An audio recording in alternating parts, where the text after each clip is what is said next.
Let me ask you something and be honest with yourself. If the person God has for you walked into your life tomorrow, would you be ready? Not your hair, not your outfit, I mean your heart. Because here's what I've learned: God won't send you a blessing you're not whole. He's not going to send you a blessing you're not whole enough to receive. Let's think about that. Welcome back, family, to part 2 of what does God say about remarriage, a biblical deep dive. This is a part of the Remarriage and Restoration, the second act series. This is His Daughter's Journey podcast, and I am your host, Felicia. I am back after a hiatus from last week. As some of you may know and others may not, I was on baby watch, and my daughter had a baby boy on Saturday, March 7th. So I'm excited for my second grandchild and then get back into the saddle next week. So if you're returning listeners, welcome back, family. I appreciate you for walking with me on this journey. And if you are a new listener, welcome, welcome. I am thankful and blessed that you decided to stop by and listen to me impart what the Lord has given to me and what He has placed on my heart to share with others. Last week was part 1. We talked about what does the church say about divorce and remarriage? I talked about how sometimes the church talks about it but doesn't really talk about it, how they kind of look down on it, and there's no kind of, I'm not going to say necessarily there's a gray area, but it's almost like they don't read the word or they don't use what the scripture says about our walk and what we should and should not do, and how the Lord forgives and passion, love, and all compassion and love and all that kind of stuff. For some reason, that doesn't apply with marriage and divorce. Like, you have to stay married. You can't get a divorce. If you do get a divorce, you're sin. It's just, I think a lot of churches do kind of, I'm not going to say peddle that, but sometimes it feels that way to me because I've experienced that. We also talk about exploring divorce and remarriage, understanding biblical teachings on divorce, and moving beyond shame and guilt. The scriptures that we were coming from was Matthew 19:9, Corinthians 7:10-15, and also verse 39, and Romans 8:1. So those were the scriptures that's for the basis of part 1 and part 2 of what does God say about remarriage. Today we're going to focus on how to reframe divorce and remarriage. How do we reframe? The first thing we're going to do is going to focus on grace and redemption, because like I said, well, in my experience, it was hard for me to think about divorce because of what I felt, what I heard, and I guess, sometimes of what I assumed that the Bible said about getting divorced. Right? I felt like I was being condemned and I didn't have grounds for divorce, even though in all actuality I did. I had grounds for divorce before I even left, which meant I should have left earlier and sooner, right? So focusing on grace and redemption to me is saying, hey, instead of focusing on the actual act of divorce, yes, God doesn't want us to be divorced. He wants us to stay married. But sometimes situations happen that we have no choice but to get divorced. So instead of thinking about the guilt and the shame of the divorce, how about we start focusing on the grace that God has for us, that He gives us every day, and His redemption. Romans 8:1 says there's no condemnation through Christ Jesus. Like, He's saying, if you're in Christ Jesus, there's no condemnation. The next thing we could do is understanding that we aren't defined by the failures of our past relationships. So like in my case, I've been married 3 times and I'm going through the divorce of my 3rd marriage. There was a point in time where I felt like I was used goods, that There was no way that somebody else is going to want to get with me, let alone marry me, because I got 3 marriages under my belt and 3 divorces under my belt. But I had to realize that I'm not defined by the failures of those past relationships.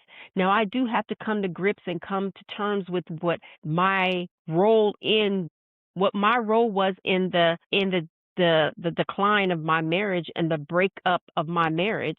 But I also have to understand that's not who I am. God doesn't see me, okay, that's Felicia, the one that's been married 3 times and been divorced 3 times. That's not he doesn't see me that way. So I shouldn't see myself that way. Next, looking forward. Like I said, not being defined by those past relationships and understanding that grace God is giving us, we need to look forward to what he has for us. Now, we are to live in today, but to look forward into what he has for us, right? If this message at any point is ministering to your spirit, hit the subscribe button, because we're building something here in this community.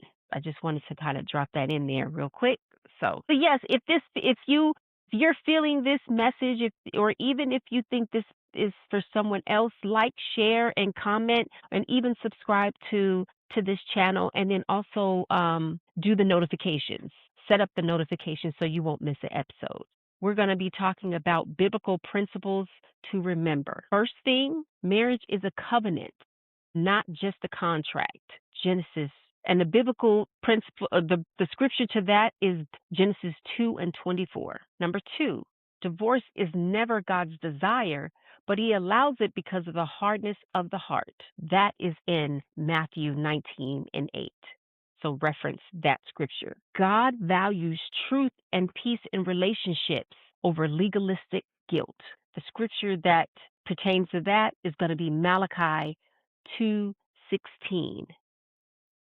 Number 4, redemption and new beginnings are possible through repentance and God's mercy. And that is coming from Isaiah 43:18 through 19. So again, like the question that I asked before, if the person that God has for you stepped into your life today, right now, based on where you're at right now at this point, do you think your heart would be ready for that person?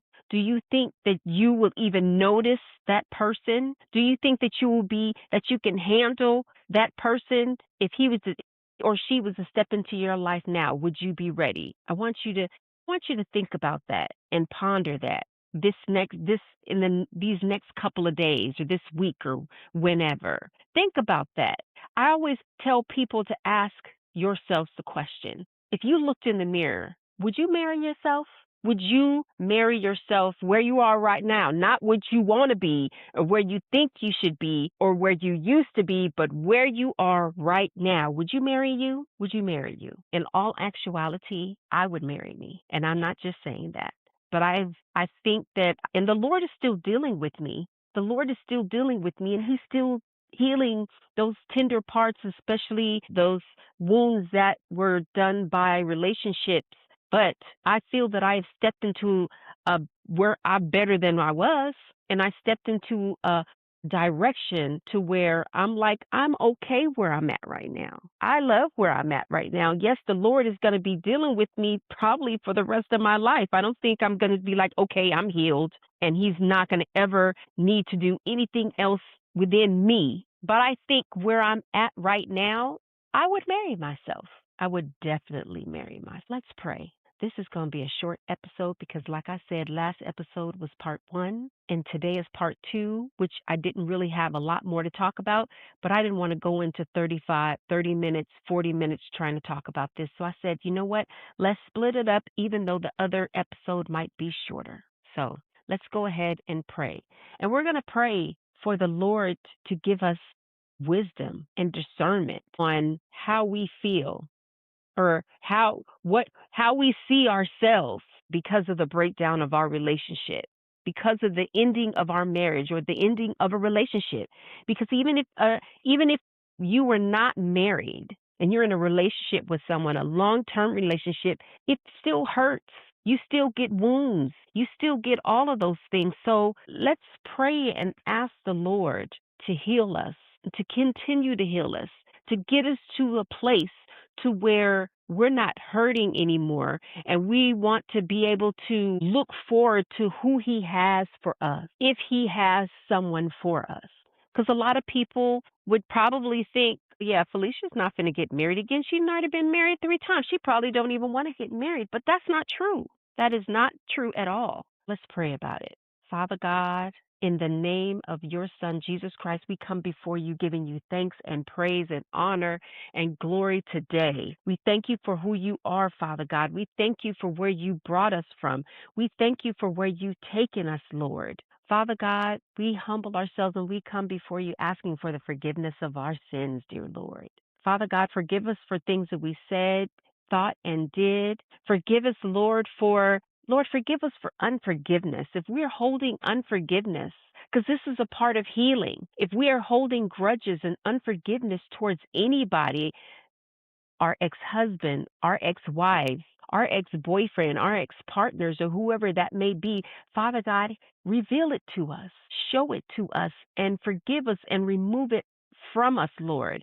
Help us to heal and give us the spirit to forgive so that we can move towards healing. Father God, if we have any hatred or malice towards an ex, reveal it and take it away. Some of us probably already know that we have it, but Lord, remove it out of our lives and forgive us for holding on to that anger that we have towards a spouse. Maybe that person did something to us. Maybe that person offended us and hurt us, but Father God, give us the spirit of unconditional love, the same love that you show us on a daily basis when we wake up in the morning. Create in us a clean heart and a righteous spirit. Help us to move towards reconciling the hurt that's within us, Father God, and help to heal those tender parts that may be hiding. We may get triggered from someone. We may see something or hear something that triggers that anger or that hurt. But Father God, heal those parts, Father God, so that we may move forward, that we may be ready for who you have for us, that kingdom person, Lord. Help us to be ready. Help us to look inward, that we can reconcile what we have done for the breakdown of our marriage and our relationship, and help us to and you show us compassion, but sometimes we don't give compassion to ourselves. Help us to have the heart of love. Help us to have the heart of forgiveness, and heal us so that we can move forward. Father God, I give you thanks and I give you praise and I give you honor today, because you are a wonderful God. You are a compassionate God. You are a loving God, and you are a merciful God. All praise and honor be unto you, in the name of the Father, in the name of the Son, and in the name of the Holy Spirit. I pray, amen and amen. Man, thank you, Jesus. Let's summarize. The Bible teaches that remarriage is acceptable when, number one, after a spouse's death, 1 Corinthians 7:39, sexual immorality or abandonment, Matthew 19:9, number two, when guided by repentance, faith, and God's peace in the heart. We have to have that. We need to repent from our sins. Maybe getting the divorce was a sin. We need to reconcile, and we need to ask for that repentance, and we need to believe it, and we need to surrender that hurt, that pain, that anger, give it all to Him to give us the peace in our heart. Number three, God desires healing and holiness, not condemnation. Like Romans 8:1 says, there is no condemnation through Christ Jesus. There's none. We have an unforgivable sin, but divorce is not one of them. It's not one of them. So every situation is unique, and every believer needs to seek the Holy Spirit's guidance and biblical teachings before entering into a new covenant. So before we try to get into something else, which is what I learned the hard way, we need to seek the Lord, and we need to ask the Holy Spirit to give us discernment, give us clarity. We need to seek that guidance and those spiritual instructions and wait.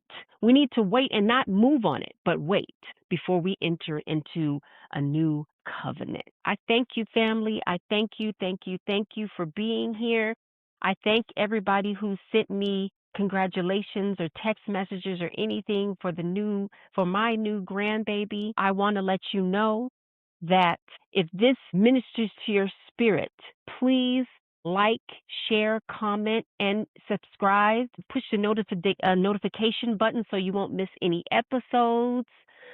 Um, we we have a private Facebook community, His Daughter's Journey community on Facebook. I will leave that link if you are interested in joining.